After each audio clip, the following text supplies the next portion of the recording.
You have got to find what you love. ఇది Steve jobs ప్రసంగం. Line by line explanation. మొదటి paragraph. ప్రపంచంలోని అత్యుత్తమ విశ్వవిద్యాలయాల్లో ఒకటైన రీడ్ యూనివర్సిటీలో మీ కమెన్స్మెంట్లో ఈరోజు మీతో ఉండడం నాకు గౌరవంగా ఉందని స్పీకర్ తన ప్రసంగాన్ని ప్రారంభించారు. కమెన్స్మెంట్ అంటే గ్రాడ్యుయేషన్ వేడుక అని అర్థం. ఇక్కడ స్పీకర్ నిజాయితీగా తాను కాలేజీ పూర్తి చేయలేదని, కాబట్టి ఇక్కడ గ్రాడ్యుయేషన్ వేడుకలో నిలబడటం అతను నిజంగా తన అనుభూతికి దగ్గరగా ఉందని చెబుతున్నాడు. బిగ్ డీల్ అంటే సుదీర్ఘంగా మాట్లాడకుండా కేవలం తన జీవితంలో జరిగిన 3 కథలను వారితో పంచుకుంటానని చెబుతున్నారు. Next line. Steve jobs dots connect చేయడం గురించి మాట్లాడతాడు. ఈ డాట్స్ కనెక్ట్ చేయడం అనేది ఒక మెటఫర్. మనం ఎక్కడైనా మాట్లాడితే గత అనుభవాలు, సంఘటనల గురించి మాట్లాడతాం. అలాంటి విషయాలు అసందర్భంగా అనిపిస్తాయి, కానీ తర్వాత ఊహించిన విధంగా కనెక్ట్ అవుతాయి. వీటినే డాట్స్ కనెక్ట్ చేయడం అని అంటారు. రీడ్ కాలేజీలో 6 నెలల తర్వాత తాను చదవటం మానేశానని స్పీకర్ చెప్పారు. కానీ చదువు మానేసిన తర్వాత కూడా అతను వెంటనే కాలేజీని వదిలి వెళ్ళలేదు.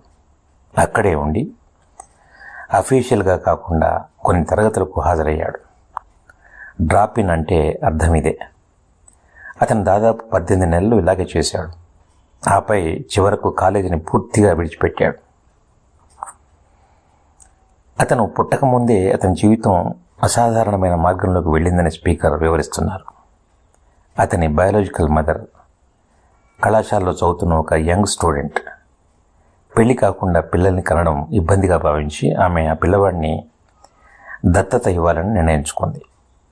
అలా పిల్లవాడిని దత్తత కోసం ఇచ్చే ముందు ఆమె ఒక కండిషన్ పెట్టింది. అడాప్షన్ తీసుకున్న తల్లిదండ్రులు బాగా చదువుకున్న వారే ఉండాలని, ముఖ్యంగా గ్రాడ్యుయేట్స్ అయి ఉండాలని కోరుకుంది. ముఖ్యంగా కళాశాల పట్టభద్రుడు అయి ఉండాలి. కాబట్టి ఈ పరిస్థితికి సరిపోయే న్యాయవాది మరియు అతని భార్య పుట్టిన వెంటనే స్పీకర్ను దత్తత తీసుకోవడానికి ఒక ప్రణాళిక రూపొందించింది. అడాప్ట్ చేసుకోబోయే మొదటి పేరెంట్స్ అంటే న్యాయవాది మరియు అతని భార్య బిడ్డ పుట్టిన తర్వాత చివరి నిమిషంలో తమ మనసు మార్చుకున్నారు. వారు మాకు మగబిడ్డ వద్దు, ఆడపిల్ల కావాలని అడిగారు. కాబట్టి అడాప్షన్ ఏజెన్సీ మరొక అడాప్ట్ చేసుకోవడానికి వెయిటింగ్ లిస్టులో సిద్ధంగా ఉన్న జంటను పిలిచింది. ఏజెన్సీ వెంటనే ఆ అర్ధరాత్రి వారికి ఫోన్ చేసి మగబిడ్డను తీసుకుంటారా అని అడిగింది. సంకోచం లేకుండా వారు ఆఫ్ కోర్స్ అంటే తీసుకుంటామని చెప్పారు. దత్తత తీసుకున్న తర్వాత స్పీకర్ బయాలజికల్ మదర్ తనను బాధపెట్టే ఒక విషయాన్ని గమనించింది. దత్తత తీసుకున్న తల్లి గ్రాడ్యుయేషన్ పూర్తి చేయలేదు.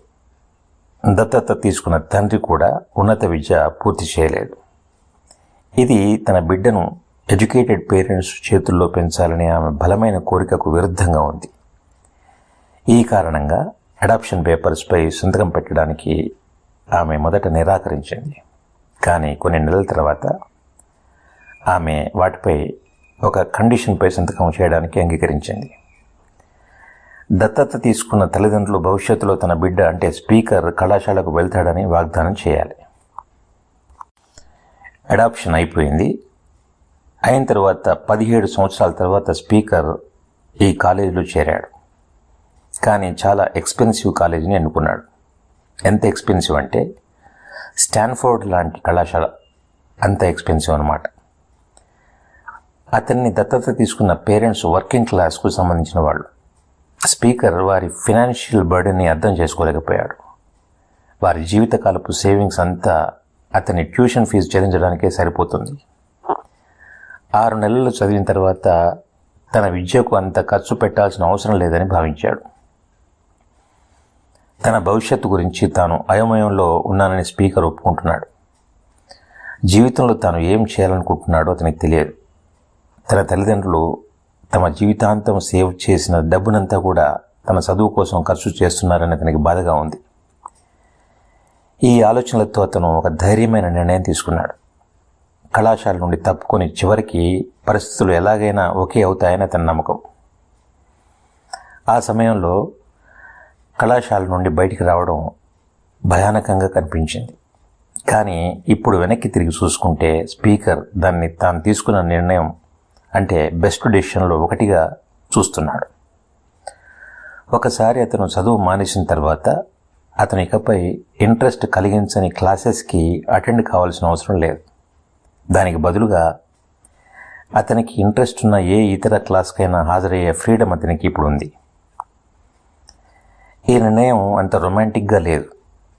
అతనికి డార్మెటరీ రూమ్ లేదు కాబట్టి స్నేహితుల గదుల్లో నేలపై పడుకునేవాడు.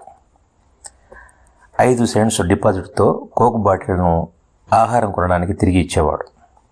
ప్రతి ఆదివారం రాత్రి హరే కృష్ణ ఆలయంలో వారానికి ఒక మంచి భోజనం తినడానికి దాదాపుగా 7 మైళ్ళు నడిచేవాడు. అది అతనికి నచ్చింది మరియు అతని క్యూరియాసిటీ మరియు ఇంట్యూషన్ అంటే అంతర్దృష్టిని అనుసరించడం ద్వారా అతను సంపాదించిన వాటిలో చాలా వరకు తర్వాత వెలకట్టలేనివిగా మారాయి. అతను ఒక ఉదాహరణ ఇస్తున్నాడు. ఆ కాలంలో అత్యుత్తమ కాలిగ్రఫీ బోధనకు రీడ్ కళాశాల యునైటెడ్ స్టేట్స్లో చాలా ఫేమస్. క్యాంపస్ మొత్తం అందంగా చేతితో రాసిన పోస్టర్లు, లేబుల్స్ మరియు డ్రాయర్లపై లేబుల్లపై కూడా కాలిగ్రఫీతో నిండిపోయింది. అతను చదువు మానేసినందున ఇకపై రెగ్యులర్ తరగతులు అటెండ్ కావాల్సిన అవసరం లేనందున స్వేచ్ఛగా అనిపించింది అతనికి. అందుకే కేవలం కాలిగ్రఫీ తరగతిని మాత్రమే అతను హాజరు కావాలని నిర్ణయించుకున్నాడు. ఆ కాలిగ్రఫీ తరగతిలో అతను సెరిఫ్ మరియు సాన్స్ సెరిఫ్, టైప్ ఫేస్ల వంటి వివిధ రకాల ఫాంట్స్ గురించి నేర్చుకున్నాడు. కొన్ని అక్షరాల కాంబినేషన్స్ టెక్స్ట్ దృశ్యపరంగా మరింత ఆహ్లాదకరంగా ఎలా ఉంటుందో అతను తెలుసుకున్నాడు. టైపోగ్రఫీని నిజంగా గొప్పగా చేసేది ఏంటో అతను అర్థం చేసుకోవడం ప్రారంభించాడు. అతనికి ఇది కేవలం రాయడం గురించి మాత్రమే కాదు, ఇది ఒక అందమైన మరియు చారిత్రక కళారూపం. సైన్స్ పూర్తిగా వివరించలేని సున్నితమైన వివరాలతో నిండి ఉంది. అతనికి అది ఇంట్రెస్టింగ్గా అనిపించింది. ఆ సమయంలో అతను కాలిగ్రఫీ క్లాస్లో నేర్చుకున్న విషయాలన్నిటి గురించి ప్రాక్టికల్గా ఆలోచించాడు. అలా ఆలోచిస్తే అతని జీవితంలో అవి ఏ మాత్రం ఉపయోగం లేనివి కనిపించాయి. కానీ 10 సంవత్సరాల తర్వాత అతను మొదటి మాకింతోష్ కంప్యూటర్ని రూపొందించడంలో హెల్ప్ చేస్తున్నప్పుడు ఆ పాఠాలు ఊహించని విధంగా ఎంత విలువైనవో, అతనికి ఎలా ఉపయోగపడుతున్నాయో అతనికి తెలిసింది. టైపోగ్రఫీ గురించి నేర్చుకున్న ప్రతి దాన్ని మ్యాక్ డిజైన్ రూపొందించడానికి ఉపయోగించాడు. ఫలితంగా మాకింతోష్ అందమైన, కళాత్మకంగా రూపొందించిన మొదటి కంప్యూటర్గా నిలబడిపోయింది. ఆ ఒక్క కాలిగ్రఫీ కోర్సుకు తాను హాజరు కాకపోతే మాకింతోష్లో మల్టిపుల్ టైప్ ఫేసెస్ లేదా ఫాంట్లు ఉండేవి కాదని అతను చెబుతున్నాడు. ఇవన్నీ మ్యాక్ గుర్తింపులో ప్రధాన భాగంగా మారాయి. మైక్రోసాఫ్ట్ విండోస్ తర్వాత మ్యాక్ నుండి అనేక అంశాలను కాపీ చేసినందున అతను ఆ కోర్సు తీసుకోకపోతే నేటి పర్సనల్ కంప్యూటర్లు ఇంత మోడర్న్గా లేదా అందమైన టైపోగ్రఫీని కలిగి ఉండేవి కాదని అతను అంటున్నాడు. కళాశాల నుండి తప్పుకోవాలనే కఠినమైన నిర్ణయం తాను తీసుకోకపోతే ఆ రోజు తర్వాత పర్సనల్ కంప్యూటర్ల రూపకల్పనను ప్రభావితం చేసిన కాలిగ్రఫీ క్లాసులో చేరే స్వేచ్ఛ తనకు ఉండేది కాదని అతను వివరించాడు. డాట్స్ని కలపడం అంటే ఇదే. గతంలో మనం నేర్చుకున్న ప్రతి అంశం ఎలా కనెక్ట్ అవుతుందో లేదా గొప్ప పనికి దారితీస్తుందో మనకి అర్థమవుతుంది. 10 ఏళ్ల తర్వాత అతను వెనక్కి తిరిగి చూసుకున్నప్పుడు అవన్నీ క్లియర్గా అర్థమయ్యాయి. భవిష్యత్తులో జరగబోయే విషయాల్లో డాట్స్ను కనెక్ట్ చేయలేం. ఆ సంఘటనలు ఎలా కనెక్ట్ అవుతాయో మీరు ఊహించలేరని ఆయన నొక్కి చెబుతున్నారు. మీరు వెనక్కి తిరిగి చూసుకున్నప్పుడు మాత్రమే వాటి అర్థాన్ని అర్థం చేసుకోగలరు. కాబట్టి మీరు ఇప్పుడు వర్తమానంలో మీకున్న అనుభవాలు భవిష్యత్తులో ఏదో ఒక విధంగా విలువైన వాటికి దారితీస్తాయని చెప్పి మీరు నమ్మకం కలిగి ఉండాలని అతను అంటున్నాడు. అది ఏ రంగంలో అయినా సరే, మీ ధైర్యం, మీ విధి, జీవితం లేదా కర్మ ఏవైనా సరే. అతనికి లైఫ్ స్టైల్ని నమ్మడం బాగా పనిచేసింది. అది అతని విజయానికి అతి ముఖ్యమైన కారణాలలో ఒకటి. ఇక ఆ తర్వాత my second story is about love and loss. అంటే ఇతని సెకండ్ స్టోరీ ప్రేమ లేక ఇష్టం మరియు పోగొట్టుకోవడం గురించి. తన జీవితంలో తొలి దశలోనే తన అభిరుచిని ఫైండ్ అవుట్ చేసినందుకు తాను అదృష్టవంతుడిని అని చెప్పి అతను చెబుతున్నాడు. తన స్నేహితుడు స్టీవ్ వోజ్నియాక్, అందరూ అతన్ని ఓజ్ అని పిలుస్తారు. ఓజ్తో కలిసి అతను కేవలం 20 సంవత్సరాల వయసులో యాపిల్ని ప్రారంభించాడు. తన తల్లిదండ్రుల గ్యారేజ్లో కష్టపడి పనిచేశాడు. తరువాతి 10 సంవత్సరాల్లో వారిద్దరూ గ్యారేజ్ స్థాయి నుంచి $2 బిలియన్ల విలువైన భారీ యాపిల్ కంపెనీగా ఎదిగి 4,000 మందికి పైగా ఎంప్లాయీస్ని కలిగి ఉండే స్థాయికి వాళ్ళు ఎదిగారు. ఇంత గొప్ప విజయాన్ని సాధించిన మ్యాకింతోష్ను ప్రారంభించిన 1 సంవత్సరం క్రితం, అంటే స్పీకర్ తనకు 30 ఏళ్ళు నిండిన కొద్ది కాలానికే ఒక ఊహించిన విషయం జరిగింది.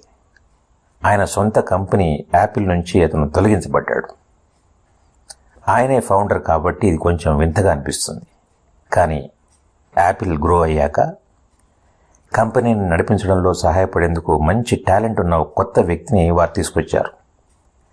మొదట్లో దాదాపు 1 సంవత్సరం పాటు వారి మధ్య అంతా సజావుగా సాగింది. కానీ కొంతకాలం తర్వాత అతను మరియు కొత్త సీఈఓ కంపెనీ ఏ దిశలో వెళ్లాలనే దానిపై విభేదించడం ప్రారంభించారు. ఇద్దరి ఆలోచన విధానాల్లో తేడాలున్నాయి.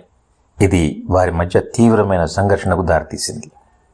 చివరికి డైరెక్టర్ల బోర్డు స్పీకర్కి కాకుండా కొత్త వ్యక్తికి మద్దతు ఇవ్వాలని ఎంచుకున్నారు. ఫలితంగా కేవలం 30 సంవత్సరాల వయసులో అతను క్రియేట్ చేయబడ్డ కంపెనీ నుండి బలవంతంగా అతను బయటికి పంపబడ్డాడు. అప్పటికి అది పెద్ద కంపెనీ కాబట్టి ఇది చాలా పబ్లిక్గా జరిగింది. ఇది ఒక పెద్ద దెబ్బ. యాపిల్ అతని అడల్ట్ జీవితంలో మాయని మచ్చగా మిగిలిపోయింది. ఆ అనుభవం అతనికి చాలా బాధాకరమైంది. ఉద్యోగం నుంచి తొలగించిన తర్వాత చాలా నెలల పాటు అతను పూర్తిగా దిక్కుతోచని స్థితిలో ఉన్నాడు. యాపిల్ నుండి తొలగించబడిన తర్వాత స్టీవ్ జాబ్స్ ప్రీవియస్ జనరేషన్ ఆంటర్ప్రెన్యూర్స్ని డిసప్పాయింట్ చేశానని భావించాడు. డ్రాప్డ్ ద బ్యాటన్ అనేది ఒక ఇడియం. ఒక పనిని పూర్తి చేయలేక విఫలమవడాన్ని ఈ ఇడియం సూచిస్తుంది. తన ఫెయిల్యూర్కి క్షమాపణ చెప్పడానికి అతను డేవిడ్ హ్యూలెట్ ప్యాకర్డ్ కోఫౌండర్ అయిన ప్యాకర్డ్ మరియు ఇంటెల్ కోఫౌండర్ అయిన జాబ్ నోయిస్ వంటి దిగ్గజాలను కలవడానికి కూడా వెళ్ళాడు. ప్రపంచం ముందు తను ఒక కంప్లీట్ ఫెయిల్యూర్ అని భావించాడు. సిలికాన్ వ్యాలీని పూర్తిగా వదిలి వెళ్లాలనే ఆలోచన కూడా అతని మనసులోకి వచ్చింది. కానీ కాలక్రమేణా అతను ఒక ముఖ్యమైన విషయాన్ని గ్రహించాడు. ఇదంతా జరిగినప్పటికీ ఇప్పటికీ తాను చేసిన పనిని ఇష్టపడుతూ ఉన్నాడు. యాపిల్ నుండి బయటికి నెట్టివేయబడ్డ తర్వాత కూడా అతని అభిరుచి ఏమాత్రం మారలేదు. రిజెక్ట్ చేయబడ్డాడు, కానీ కొత్త టెక్నాలజీ క్రియేట్ చేయడం, దాన్ని ప్రపంచానికి అందించాలని డిసైడ్ చేసుకున్నాడు. సంస్థ నుండి మరియు ఉద్యోగం నుండి తొలగించబడిన సమయంలో చాలా ఇబ్బందిగా అనిపించింది. కానీ తర్వాత అది అతనికి జరిగిన ద బెస్ట్ థింగ్ అని అతను గ్రహించాడు. విజయం సాధించినప్పుడు ఒక విజయం ఒక రకమైన ఒత్తిడి మరియు బరువును తీసుకొస్తుంది. కానీ ఒకసారి అతను ఉద్యోగం నుండి తొలగించబడిన తర్వాత ఒత్తిడి పోయింది. తనకు స్వేచ్ఛ లభించినట్టుగా భావించాడు. తను మళ్ళీ రిస్క్ తీసుకోవచ్చు. రిస్క్ తీసుకొని కొత్త క్రియేటివ్ టెక్నాలజీని కనుక్కునే కొత్త ప్రపంచంలోకి ఎంటర్ అయినట్టుగా భావించాడు. యాపిల్ని విడిచిపెట్టిన 5 సంవత్సరాల్లో అతని జీవితం కొత్త డైరెక్షన్ తీసుకుంది. అతను నెక్స్ట్ అనే కొత్త కంపెనీని మరియు పిక్సర్ అనే మరో కంపెనీని కూడా ప్రారంభించాడు. దాదాపు అదే సమయంలో అతను ఒక అద్భుతమైన స్త్రీని కలుసుకున్నాడు. ఆమెతో ప్రేమలో పడ్డాడు. తర్వాత ఆమె అతని భార్య అయింది. ప్రపంచంలోని మొట్టమొదటి పూర్తిగా కంప్యూటర్ యానిమేటెడ్ ఫీచర్ ఫిల్మ్ అయిన టాయ్ స్టోరీని క్రియేట్ చేయడం ద్వారా పిక్సర్ చరిత్ర సృష్టించింది. ఇది భారీ విజయాన్ని సాధించింది మరియు పిక్సర్ ప్రపంచంలోనే అత్యంత విజయవంతమైన యానిమేషన్ స్టూడియోగా ఎదిగింది. అప్పుడు ఎవరు ఊహించని విధంగా యాపిల్ నెక్స్ట్ని కొనుగోలు చేసింది. తద్వారా అతను తాను ప్రారంభించినటువంటి మరియు గెంటి వేయబడ్డటువంటి తన కంపెనీలోకి తిరిగి రావడం జరిగింది. ఇంకా ముఖ్యంగా నెక్స్ట్లో అతని బృందం నిర్మించిన టెక్నాలజీ యాపిల్ యొక్క ఆధునిక విజయానికి పునాదిగా మారింది. మరియు అతని వ్యక్తిగత జీవితంలో అతను మరియు అతని భార్య లారెన్ కలిసి వండర్ఫుల్ ఫ్యామిలీ మెంబర్స్ అయ్యారు. నెక్స్ట్ మరియు పిక్సర్లను ప్రారంభించడం, యాపిల్కు తిరిగి రావడం, తన భార్యను కలవటం మరియు కుటుంబాన్ని ఏర్పాటు చేసుకోవడం ఇవన్నీ మంచి విషయాలు. అతన్ని యాపిల్ నుండి తొలగించకపోతే ఇవన్నీ బహుశా జరిగి ఉండేవి కావు అని అతను అంటున్నాడు. ఆ సమయంలో ఉద్యోగం నుండి తొలగించబడటం అనేది ఒక చేదు, బాధాకరమైన అనుభవంగా కనిపించింది. భయంకరమైన టేస్ట్ ఉన్న మెడిసిన్ తీసుకున్నట్టుగా. కానీ చివరికి అది అతను ఎదగడానికి ఉపయోగపడింది. జీవితం కఠినంగా మరియు ఊహించనిదిగా ఉంటుందని, ఇటుకతో తలపై కొట్టబడినట్లుగా ఉంటుందని అతను మనకు గుర్తు చేస్తున్నాడు. తాను చేసే పనిని నిజంగా ప్రేమించడం వల్లే తాను అన్ని కష్టాలను ఎదుర్కొంటూ ముందుకు వెళ్ళగలిగానని అతను దృఢంగా నమ్ముతున్నాడు. ఆ ఇష్టం అతనికి బలాన్ని ఇచ్చింది. You have got to find what you love అంటే మీరు ఇష్టపడేదాన్ని మీరు ఫైండ్ అవుట్ చేయాలని అతను మనకు చెబుతున్నాడు. మనం మన జీవితంలో ఎక్కువ భాగం ఒక పని లేదా ఒక ఉద్యోగంలో ఉంటాం. అలాంటి పనిని మనం సంతోషంగా మరియు మనస్ఫూర్తిగా చేస్తే అది గొప్పగా ఉంటుంది. అదే గొప్ప పని అని నువ్వు నమ్ముతావు. మరియు గొప్ప పని చేయడానికి ఏకైక మార్గం ఏంటంటే మీరు చేసే పనిని ప్రేమించడం. మీరు ఇంకా దాన్ని ఫైండ్ అవుట్ చేయలేకపోతే వెతుకుతూనే ఉండండి మీకు ఇష్టమైన పని కోసం. ఒక దగ్గర సెటిల్ కావద్దు. మనసులోని అన్ని విషయాల మాదిరిగానే మీరు దాన్ని ఫైండ్ అవుట్ చేసినప్పుడు మీకు తెలుస్తుంది. ఏదైనా గొప్ప రిలేషన్షిప్ లాగా ఇది సంవత్సరాలు గడిచే కొద్దీ మెరుగుపడుతుంది. కాబట్టి మీరు దాన్ని ఫైండ్ అవుట్ చేసేంత వరకు వెతుకుతూనే ఉండండి, స్థిరపడకండి. ఇక మూడో స్టోరీ మరణం గురించి. అతనికి 17 ఏళ్ల వయసులో అతన్ని తీవ్రంగా ఇన్స్పైర్ చేసిన ఒక కొటేషన్ కనిపించింది.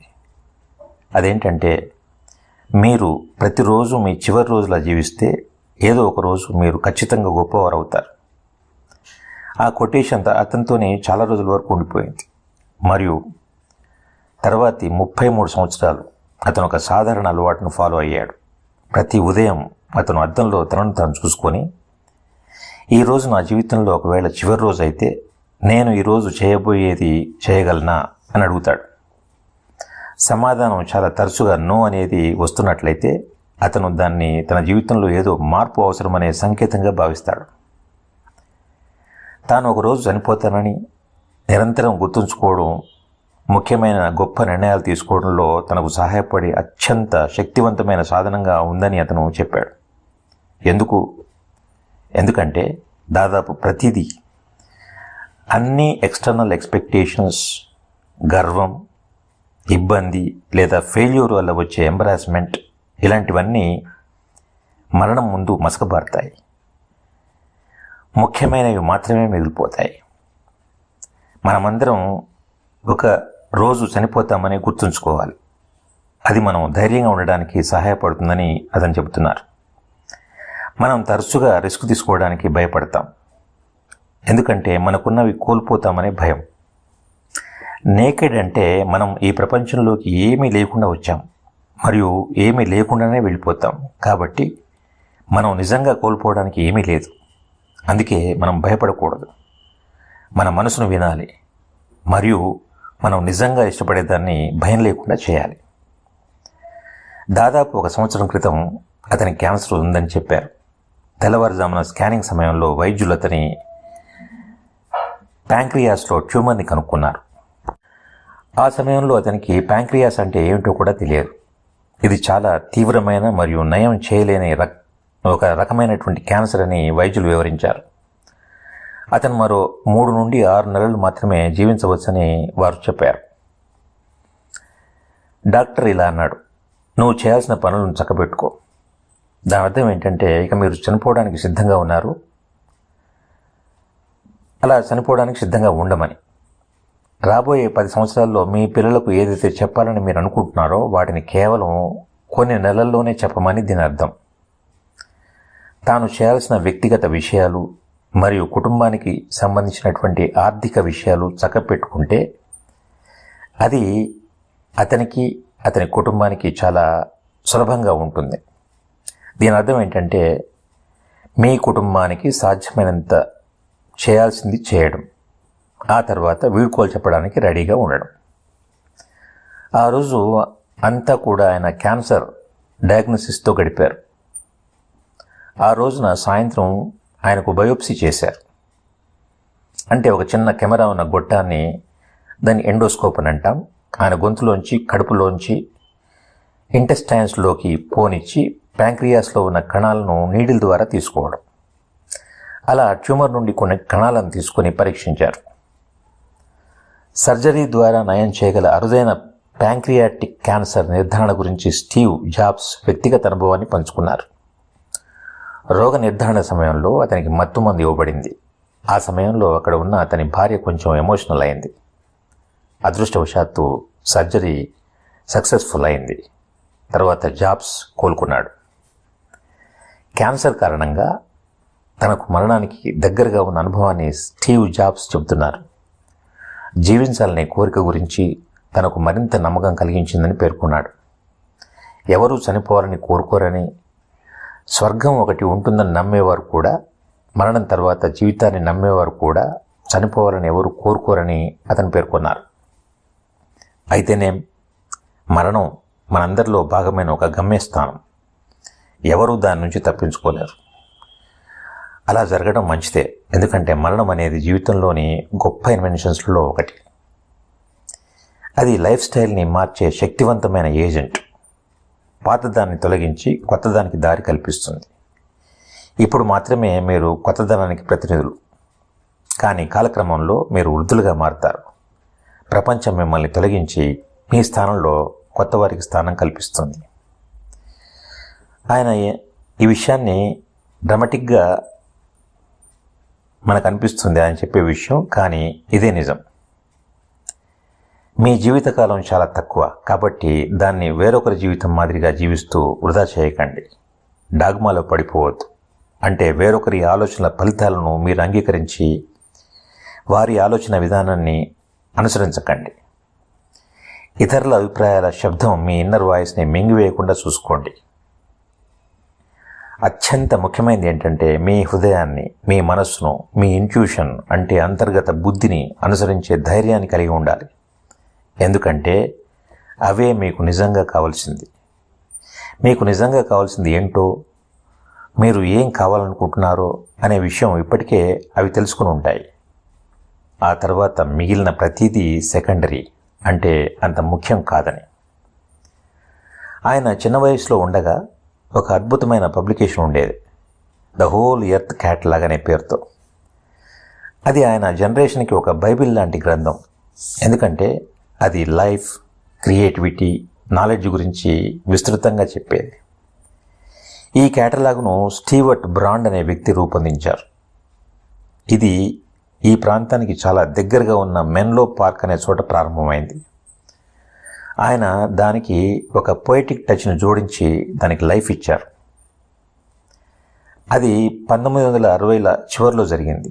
అంటే వ్యక్తిగత కంప్యూటర్లు, డెస్క్టాప్ పబ్లిషింగ్ అనే పద్ధతులు ఇంకా రాకముందు. అప్పట్లో ఈ పబ్లికేషన్ పూర్తిగా టైప్ రైటర్లు, సీజర్స్ మరియు పోలరాయిడ్ కెమెరాల సహాయంతో తయారయ్యేది.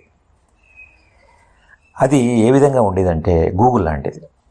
కానీ పేపర్ బుక్ రూపంలో గూగుల్ రావడానికి 35 సంవత్సరాల ముందే ఇది జరిగింది. ఇందులో ఐడియలిస్టిక్ క్రియేటివిటీ ఉంది. అవసరమైన టూల్స్, ఉపయోగకరమైన ఆలోచనలు అన్నీ పంచిపెట్టే గొప్ప ఉత్సాహం ఉంది. స్టీవర్ట్ మరియు అతని బృందం ద హోల్ ఎర్త్ క్యాటలాగ్ అనే పబ్లికేషన్కి అనేక సంచికలు విడుదల చేశారు.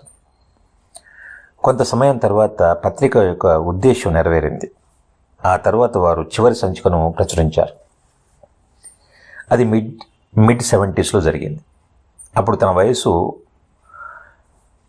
వయసు ఇప్పుడు తన ప్రసంగం ఎవరైతే వింటున్నారో, అతని ప్రసంగాన్ని ఎవరైతే వింటున్నారో వారి వయసు ఒకటేనని చెబుతున్నారు. దాదాపు 20 సంవత్సరాల వయసు అప్పట్లో అతనికి. వారి చివరి సంచిక వెనుక కవర్పై తెల్లవారుజామున కంట్రీ రోడ్ యొక్క ఫోటో ఉంది. చివరి సంచికలో ప్రశాంతమైన విలేజ్ రోడ్ ఫోటో ఉంది. The kind you might find yourself hitchhiking on if you were so adventurous. అంటే సాహసాలు చేయాలనుకునేవారు, కొత్త అనుభవాలు కావాలనుకునేవారు మరియు రిస్క్ తీసుకోవడానికి ఇష్టపడేవారు ఈ రోడ్డు మీద, అంటే ఈ రహదారి మీద హిచ్ హైక్ అంటే ఫ్రీగా ప్రయాణం చేయవచ్చు. ఆ ఫోటో కింద ఒక చిన్న మెసేజ్ ఉంది. Stay hungry, stay foolish. అంటే ఎప్పటికీ ఆకలితో ఉండండి, ఫులిష్గా ఉండండి. ఇది ఆయన వీడ్కోలు సందేశం. వారు దాంతో తమ జర్నీకి ముగింపు పలికారు. స్టే హంగ్రీ అంటే జీవితంలో ఏదో తెలుసుకోవాలనే తపన ఉండాలి, కొత్తదనాన్ని తెలుసుకోవాలనే కోరిక ఉండాలి. స్టే ఫూలిష్ అంటే భయపడకుండా, ఫూలిష్గా అనిపించినా సరే పెద్ద కలలు కనగల ధైర్యం ఉండాలి. ఈ మాటలు ఆయనకు ఎప్పుడూ స్ఫూర్తిగా ఉన్నాయి. ఇప్పుడు మీరు జీవితంలో కొత్త ప్రయాణం ప్రారంభిస్తున్న ఈ సమయంలో అదే ఆశయాన్ని మీ నుంచి కోరుతున్నానని అతను అక్కడ ఉన్నటువంటి స్టూడెంట్స్తో చెప్పాడు. స్టే హంగ్రీ, స్టే ఫూలిష్ అని అతను ధన్యవాదాలంటూ స్టీవ్ జాబ్స్ తన ప్రసంగాన్ని ముగించారు. ఈ వీడియో వాచ్ చేసినందుకు కూడా మీకు ధన్యవాదాలు. డిస్క్రిప్షన్లో ఈ లెసన్కు సంబంధించినటువంటి సమ్మరీ షార్ట్ వీడియో లింక్ ఇచ్చాను. అదంతా డీటెయిల్గా ఉండదు, వీలైతే చూడండి. Once again thank you for watching this video.